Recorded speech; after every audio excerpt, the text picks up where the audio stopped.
everybody. Our mission here at the Heart Coherence Collaborative is to get people in touch with the healing power of the heart. And we really need your help. Right now, only 1% of viewers subscribe. We are aiming to take that number to 6%. The reason why we want to do that is the more people that subscribe, the more people in the world can learn the magical practice of heart coherence. So please help us out. If you ever listened, if you love this message, please just take a moment to subscribe. Thank you so much. We love. Welcome everybody to the Heart Coherence Collaborative. Today is a special edition because we are getting to interview the amazing Q7 Beckett, who came highly recommended to me by a member of our breathwork group. And so Q7 Beckett, welcome. Thank you very much. Thank you. Thank you for having me on your show. Yeah, so I would love to just hear a little bit about yourself and your culture. I am a community member of what the world knows as Bushmen people, San, Southern African natives. I belong to a clan called Naro, and the Naro is found predominantly in Namibia and Botswana, and they used to live in South Africa until we were pushed out due to triple colonization. I'm a healer, what they would call a healer, but in our culture, it's more of a balancer. I balance people.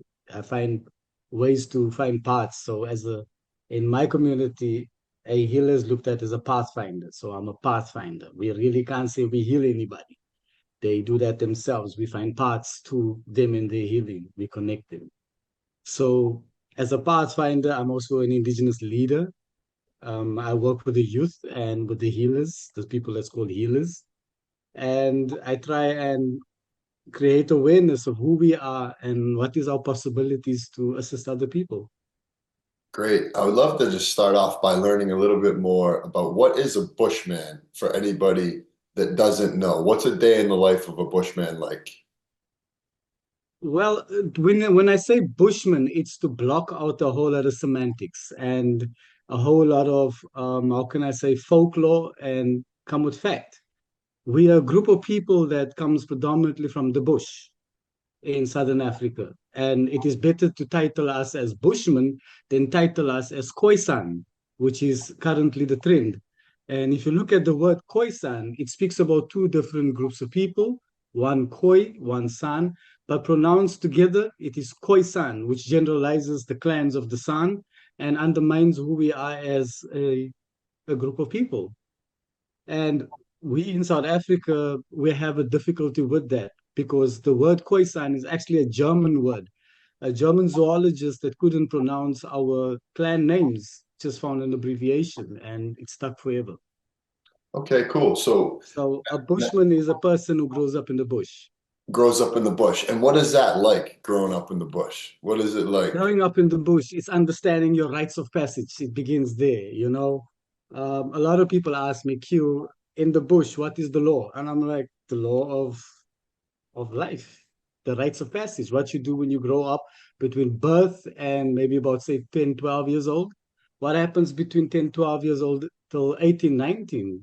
You know, you learn valuable things. Is me as a Bushman, my environment forces me to learn how to do medicine, how to hunt, how to track, how to speak to animals, not hearing a voice back, but their actions, their behavioral science tells me more of a story than a human being can. I rely more on an insect than I rely on a human being. The insect will show me where there's water.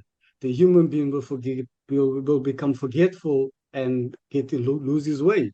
So I'm more taught as a Bushman to look at nature for solutions and guidance and pathfinding than society. I've heard you have the ability to catch animals with your bare hands. Is that true? Yes, that's true. It depends on the animal and the species of animal. We wish we could catch them all, but you know, some of them you don't want to try and catch.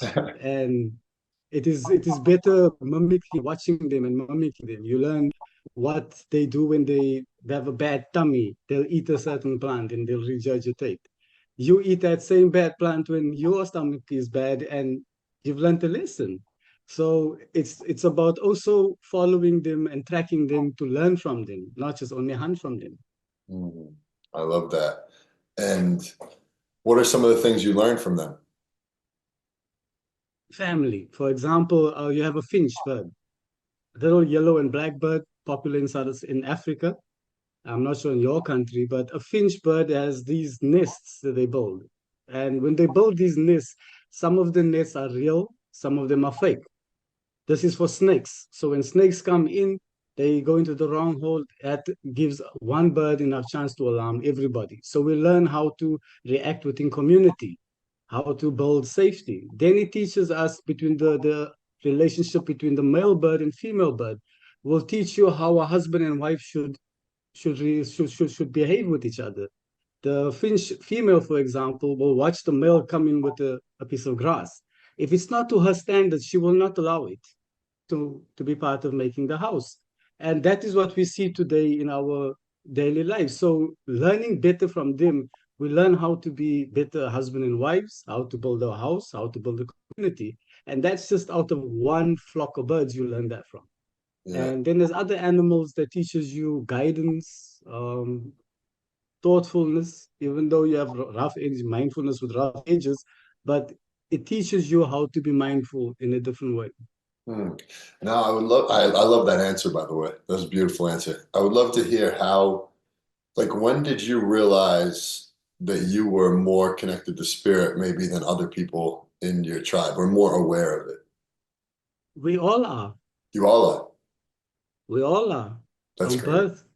It Nice. is something where you grow up hearing certain songs. I grew up 50%, 50%. I was born in a city, but I spent more time in the bush. So in between that, there's times where you don't know with your culture, but you still find it in nursery rhymes, in indigenous games we play in the city, threats from your grandparents or parents that's actually belonging to stories of the indigenous bedtime stories. So you always link up and hold on to that. And I think we all do have that because the sun believes that we all come from one and we're all that same sound, not physical. We are vibration. And in believing that, we don't believe that other people are born different to us as first people. We're all first people. I love that. And is that a specific religion you just referenced? No, that's a way of life. And what's it called? It's the Bushman way of life. It's how we see our world's view. I love that so much. Now, what are Yes, some I of the, mean, when you visit any of the clans, the first thing you realize is what makes them comfortable is spiritually greeting you. That's the first thing you're going to realize. And you quickly become part of who they are, the laughter, the jokes, and everything. nice. What are some of the spiritual practices of the Bushmen? Well, there's many, there's many, there's many. There's spiritual practices that would allow you to envision a hunt. Some of the clans, for example, young ladies dream up a hunt. When they wake up, they tell the men, I've dreamt there was a buck or an antelope in this area, and I think today your hunt will be an amazing hunt. These ladies would receive dreams like this after drinking certain medicine, root medicine. Majority of the medicine comes from singing and clapping, the vibration from that sound. And they dream these things, and the guys are a lot of them successful on their hunt. Then there's other spiritual practices where they could remove or how can I say balance your energy from something that made you go off balance, whether it's a spiritual entity, whether it is an illness that you think it's an illness, but it's actually an energy on you. They can remove things like that. But none of the clans has the ability to actually put a negative energy on anybody. We are all born to remove and heal people. Hmm. How would you go about removing this energy?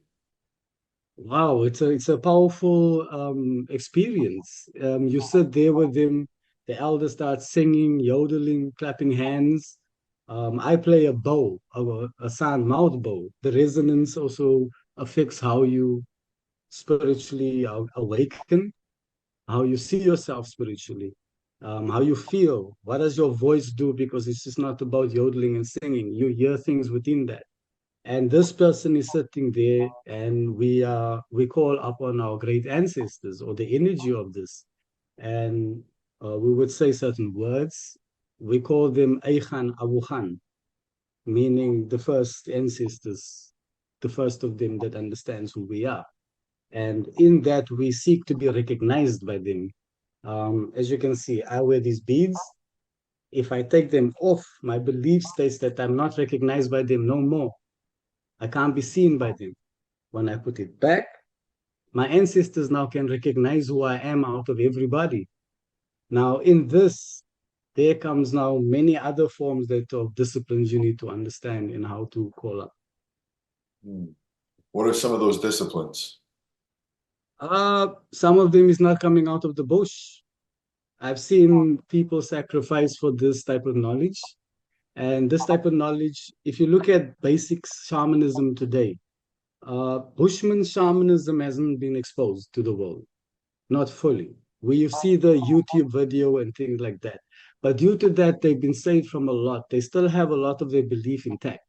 Whereas in the other people, you start seeing it becomes more of an act because of community standards, poverty, colonization, this type of thing. But neglecting it degrades the type of person you are. So a lot of them stay in the bush and don't want to mix with people until you have to see them. And I've seen the effects of a healer that is trying to be in both worlds versus a healer that stays in that world. They are much more powerful where they are. Could you talk a little bit more about sound healing? Sound healing. Well, if you look at the San and what they do, we speak a click language. And within a click language, it is more of the sounds we make. There's no words. They started giving us a codex now to write languages, but a lot of us is still verbal people and very expressive through sound. So that there comes from the root of how to heal a person, sound. And how what you do is not actually heal the person, is bring the person's vibration back to balance. I've seen sound do amazing things, especially in sound healing in the sound way, where they play bow over a person. And when they play the bow, the vibrations in the bow stick is not the same as what you hear. And that bow stick would be laid against a person while playing it to get that vibration from the stick, while the person's mind is being, how can I say, sedated by this vibration. Let me show you what one looks like.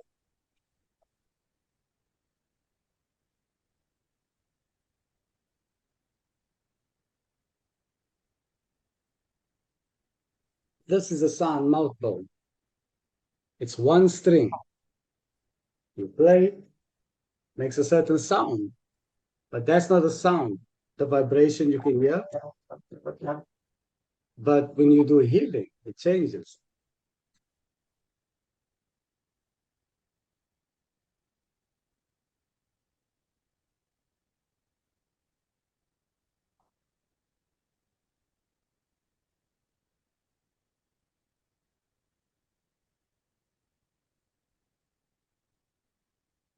So that's my vibration. Based with intention, that becomes healing. My intention would be to heal you while playing, and that vibration would have the harmonies in the vibration that would assist you in either dreaming your plant that would heal you or being healed by the sound. Many of them come out speaking different things and having experienced different levels of it. That's But great. that's the only form of sound healing. Other than that, it's the hand clap, which could be very powerful, especially when you pick up the varieties of the rhythm changes.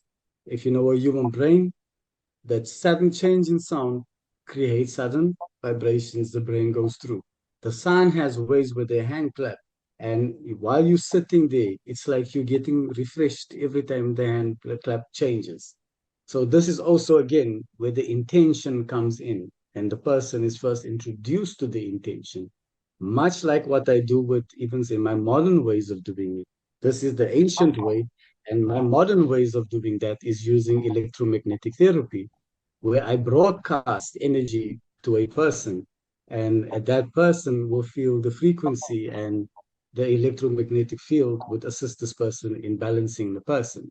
I will just add bow to that to enhance the experience of the electromagnetic treatment to actually satisfy its need in the body, balancing. Is that through clapping or is that through actually imagination?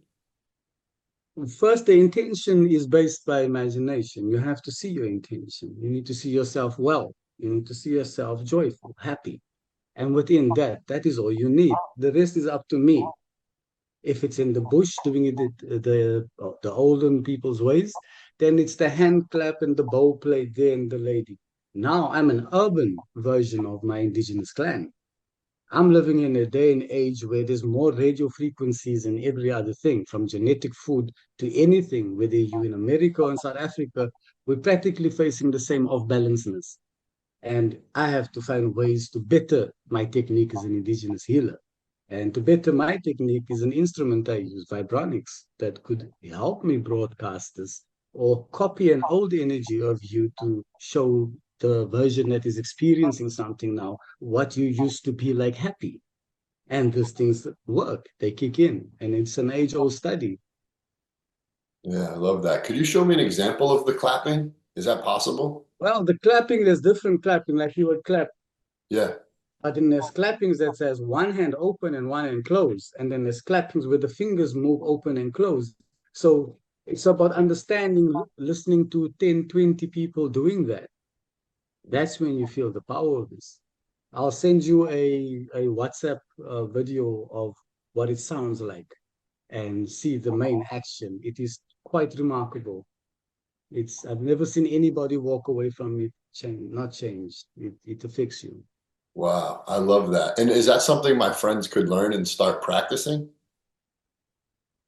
Well, it just takes one visit to come and be with us and see where it comes from. What is the root of it? Where does this cosmology come from? This understanding of sound. And once you've learned that, you could repeat it wherever you are. Nice. It's more about you finding balance. If you look at all indigenous people around the world, they've all learned many, how can I say, modalities of balancing a person. They didn't learn anything about fixing anybody. And if you learn to the true teachings of these people, I find it in Bushman medicinal culture and Ayurveda, where it only speaks of you as a vessel that can fix yourself. It doesn't speak of you as a vessel that needs to wait for another person to come fix you. So these principles allows me to venture even deeper within medicine for people, understanding them, my indigenous culture with another indigenous culture. So it is your culture mixing with mine. That is bettering that thing. And in that also you carry away a large part of my memory. And clans like us that's sitting on extinction levels, we need to be remembered. You can't save us.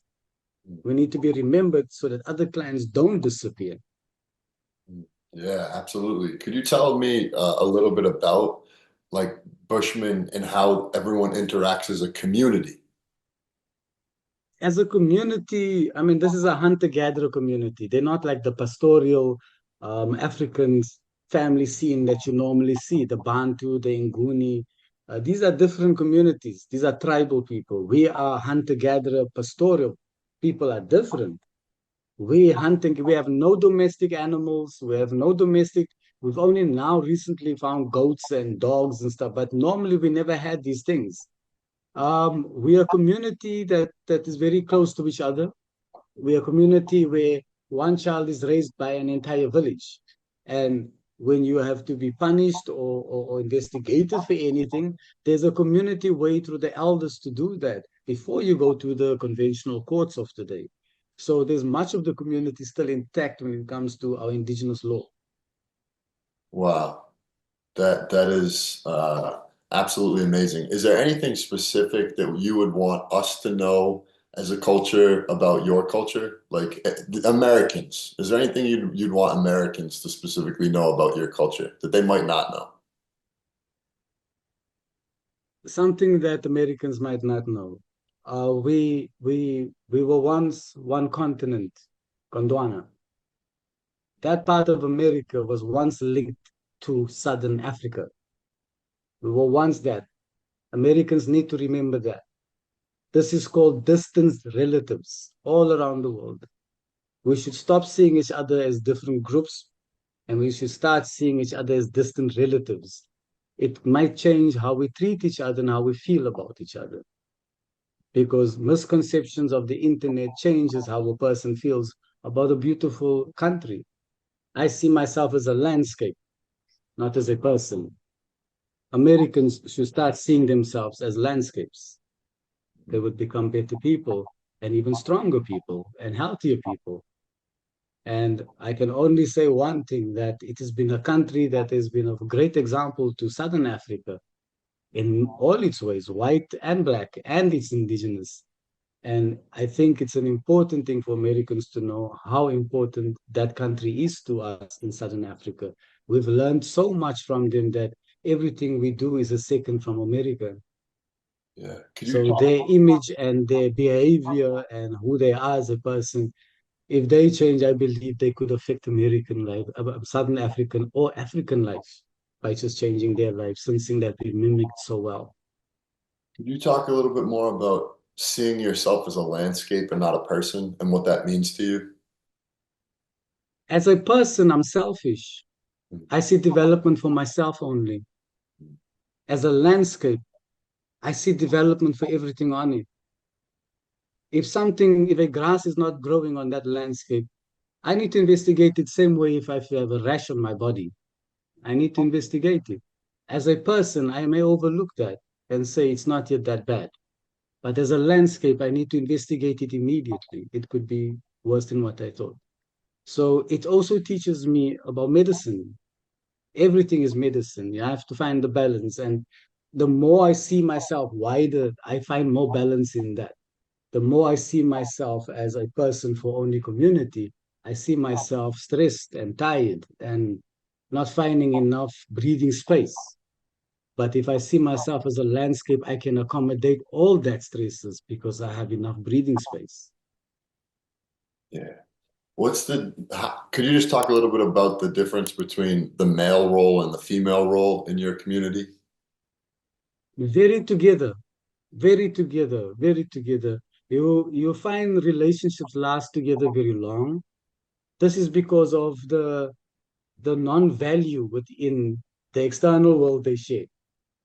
They don't value much of the external world. They value more them two together. The time they spend together, how they heal each other, how they experience each other getting sick.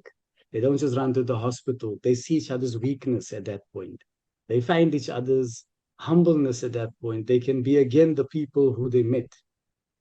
So it's about not only observing their mannerism, but observing their games they play, and that keeps their relationship alive.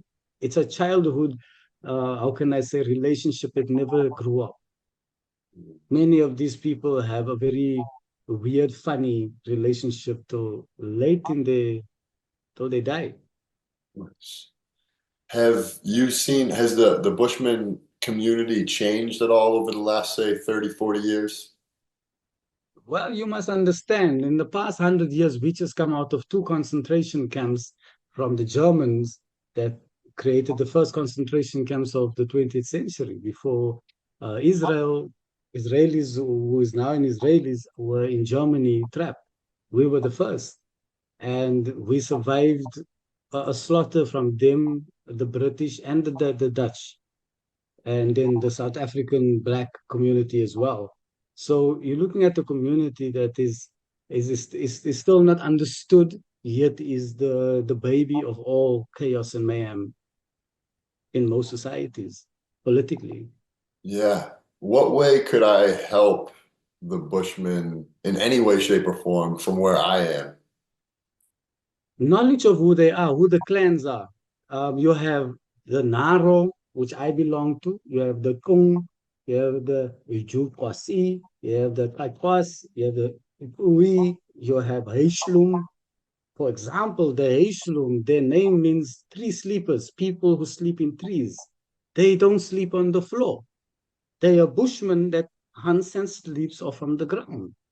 Now, people don't know that yet. When you see their homes, you'll think twice about watching a movie again.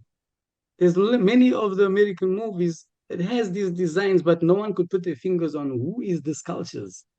It's found in where we are. when you see these people's architecture, art, the intelligence in crafting things, they are remarkable. And I can say honestly that to help them, the only way is to remember them and bring up this conversation of this also first people like the Americas, like the Indo Islands, like everybody else spoke about every. This is a group of people don't know about. And if you'd like to know more, my website has a lot of information on it. I have a youth organization, Indigenous youth organization, called Indigenous Youth Exchange Africa, IYX Africa. And IYX Africa revives the languages where we're seeing it's beginning to diminish. We revive the medicine parts of our culture. We teach people agroecology. I've learned a lot of agroecology within about 20 years to 15 years. How to grow food with nature, companion with nature and grow food instead of your permaculture tactics and methods versus real culture food growing, the story of food. We don't have that as some people. We are foraging people. We eat a different diet. We don't eat potatoes, onions. That's not our diet. We don't drink milk. We're lactose intolerant. Because why? We're hunter gatherer. We know how to eat certain bird shit. We know how to eat certain animals, how to eat berries, leaves. We hunt from anything that moves. Could be a hunt. We eat everything. But as a Naro person, I have a totem, an animal. I can't hunt my totem. And the other clan also has totems. They can hunt their totems. So that becomes nature conservation, where we don't out hunt something. The balance is always kept. So, there's a lot of things to look at development. And I really try my best for my organization, self-funded most of the time because I do treatments on people and I raise funds myself, traveling the country, doing talks, exhibiting dance and song, showing people the real true culture. And we raise funds and we go do these projects where we teaching the San children also how to become not modern, but understand this modern society and what is its ups and downs and its ins and outs. Oh, I love this so much. Now, would the other clans be open to being interviewed too, or are some of them like not interested in? I'm in the city. I'm Yeah. in the city, and the other San clans are in Namibia in the bush. I travel to the bush maybe 3, 4 times a year. It's very difficult. It's practically semi-arid desert, 100%, and we facing big problems. I'm actually currently trying to raise funds for land where I need to build not build but create a baby food. Our mothers are not producing enough milk for the babies, and this leads to early deaths, early mortalities in childbirth. And I found a formula with 3 plants that I can grow and create a dehydrated baby powder, which would be a assist for the first 6 months of a mother's breastfeeding, and that would assist the mother to actually, help a child grow over a year where solids can be eaten. Food, water is a big crisis where we are from. We're going through political challenges in Namibia, Botswana, and South Africa. Favoritism gets us blocked in a lot of ways where they'll favor one chief instead of all of them. And that destroys. So development is very slow and help comes very slow because being indigenous becomes like a price tag, funding and stuff like that. People write great proposals and you never get the money or you're not good enough or you don't have the right registration or form of company, but they got the money. So I intend to raise funds myself to buy a piece of land in South Africa where they will grow these foods, and I will have permission to transport it to villages and target a part of the community development that really needs help, which is the first 6 months of a child, mother breastfeeding a child. How could we help you with that? I'm raising funds. I can be very humble by saying that I have a responsible company with a responsible track record that I keep, and all the documentations a person would need to know if I'm legitimate. Firstly, Secondly is I have a banking account, South African banking account that takes international currency deposits as well. I'll send you all that information. And every anything helps. For some people, it wants to volunteer and come and do medicine with me. I regularly go into the desert where I take homeopathic medicine and natural medicines, and not just go treat the Bushmen, but go exchange medicine for medicine. And I treat them, and they treat people I bring there, and teach them new medicine and how the Bushman balances people. So there's volunteering that could be a donation, not only finance, not only money. And if those who does donate, I'll send you the banking accounts and things like that. And yeah, our main goal is to raise about say 500,000. Mhm. 500,000 is for us like a quarter soccer field. Mhm. And this quarter soccer field would be enough to teach 5 people from every clan agroecology while they learn how to make these baby foods and other foods, and also learn intellectual property like what's the value of our medicine. We can get it onto shelves today. The world needs our medicine, our cancer, anti-cancer medicine, our anti-depression medicine, our female medicine. I see a lot of women is going through a bad thing. Well, in our community, we've never had a miscarriage that was natural. It was always something chemical or things. So there's things that our mothers do and our midwives do that other people should learn from. So this is it. Yeah. I'm looking for money for that land that would do all that. A campsite. Oh, I love that so much. Yeah, if anyone listening would love to help out, I definitely would love to help out. Now, one thing you said was that if somebody wanted to come out there and be trained in the, it's the Nanu, that's the name? The net Naro. Naro? Naro. Naro. In the Naro spiritual healing modality, someone could come out there and do that? Yes. Yes. Without the culture clash, without the like the last person I just took up said that she suffers from a phobia of feeling like a copycat or somebody that's stealing something. And I told her, no, it's impossible to feel like that with us. This is medicine. You're going to somebody that is living to heal somebody, no matter who you are. And for that person to find out that you can stay there and learn much more than just coming and helping yourself, that's an honor for that person to have you over. Arrangements is created for you. I do need to do an audit for you, lifestyle audit. It's very hot up there. You need to pack right. You need to understand this is heat that from 45 degrees Celsius up to 50. You need to understand that around any corner there could be a lion, a cobra, a leopard. You need to understand these things. So it's about preparing yourself for more than just a journey. It really makes you see everything about yourself as well. How far are you willing to go? If somebody came to you, well, if anyone listening right now across the world was struggling with anything in their life, what advice would you give them? Be brave. Go out there. You don't need to come to Africa. Just get out of your house. Yeah. Be brave. Go walk around. Go see nature. Climb a tree, fall. Dig for rocks. Go look for crystals. Get out.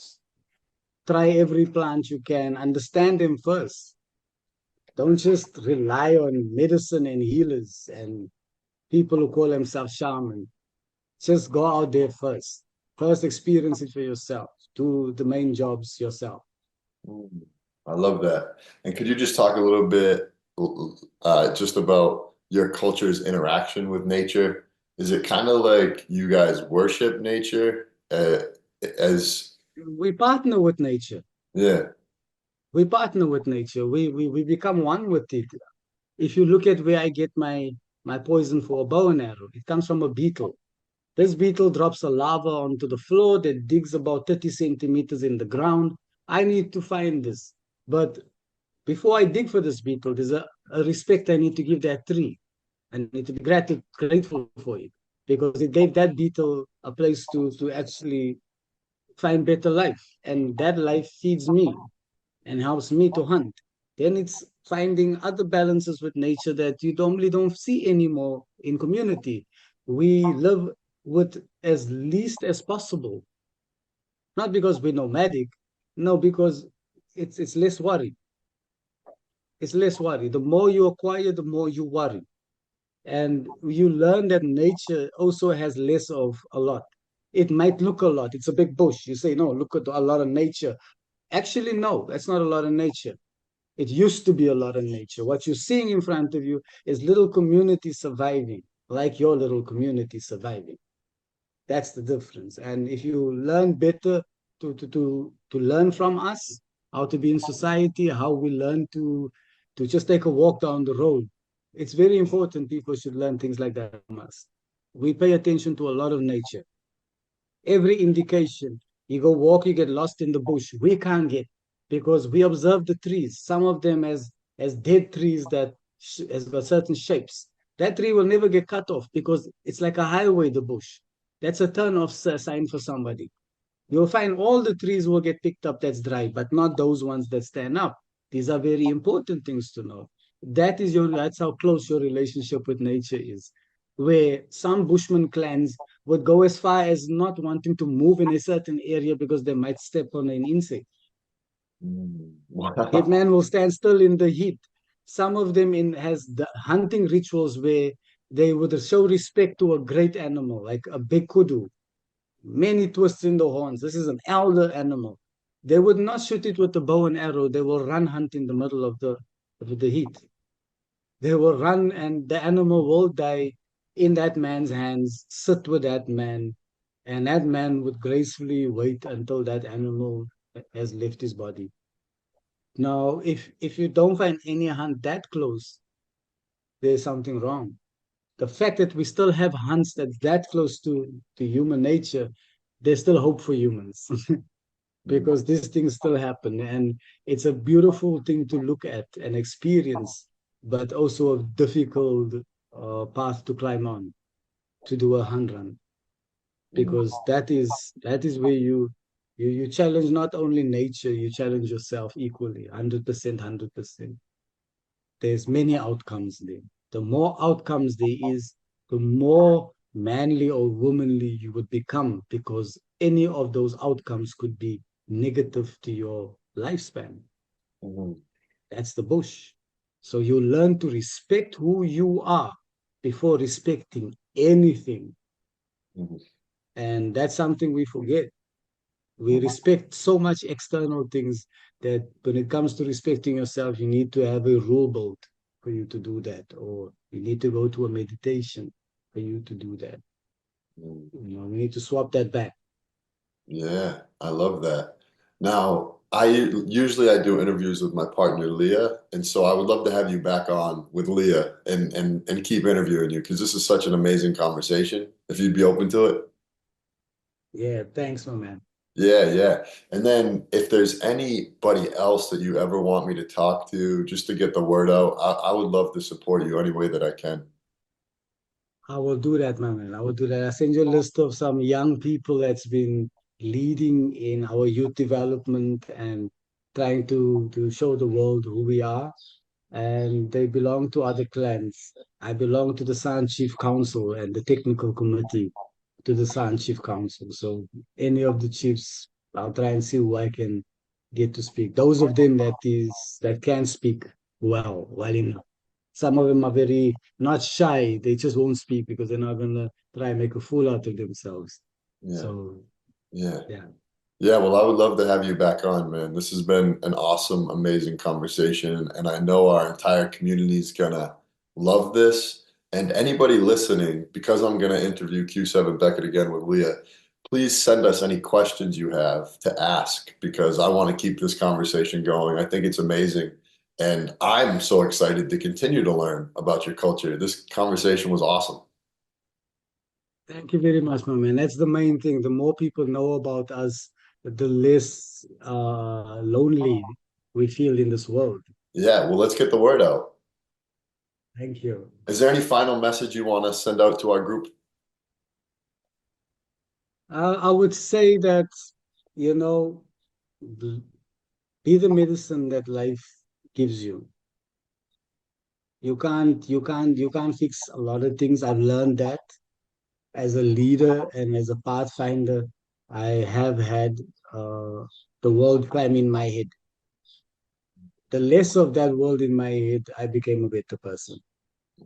So we really need to empty our minds from a lot of the things we've soaked in, especially me and your generation, our age group. Our age group has to voice itself now. We are the keys for this generation right now. They don't know what we faced, and whether people like it or not, we've been shaped by the 90s and early 2000s in a way to be the medicine for this youth, and we should be that. Let's do it, man. I appreciate it. I look forward to continuing to learn from you, man. This has been awesome. Sending you so much love, brother. Thank you, my man. Bye, everybody.